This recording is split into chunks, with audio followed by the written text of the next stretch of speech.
పెళ్లి కాని మహిళలు వరలక్ష్మి వ్రతం చేయొచ్చా? భర్తను కోల్పోయిన మహిళలు చేయకూడదా? కలశం తప్పనిసరిగా పెట్టాలా?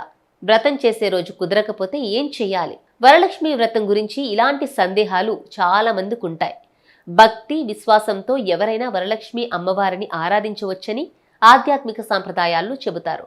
పెళ్లి కాని మహిళలు, భర్తను కోల్పోయిన మహిళలు కూడా తమ భక్తికి అనుగుణంగా ఈ వ్రతాన్ని ఆచరించవచ్చని కొందరు పండితులు సూచిస్తున్నారు.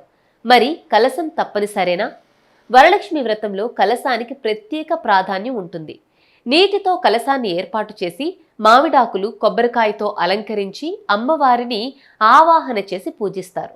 ఇక కుటుంబంలో ఇంతకుముందు ఎవ్వరూ ఈ వ్రతం చేయకపోయినా భక్తి ఉంటే కొత్తగా ప్రారంభించవచ్చని సాంప్రదాయ సూచనలు ఉన్నాయి.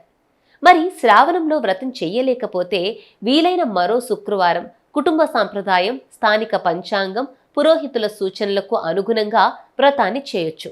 అన్నింటికంటే ముఖ్యంగా వరలక్ష్మి వ్రతంలో అలంకరణల కంటే భక్తి ముఖ్యం. ఆడంబరం కంటే సంకల్పం ముఖ్యం. నియమాల కంటే అమ్మవారిపై నమ్మకం ముఖ్యం. అందుకే మీ పరిస్థితులకు అనుగుణంగా భక్తి శ్రద్ధలతో వరలక్ష్మి అమ్మవారిని స్మరించండి.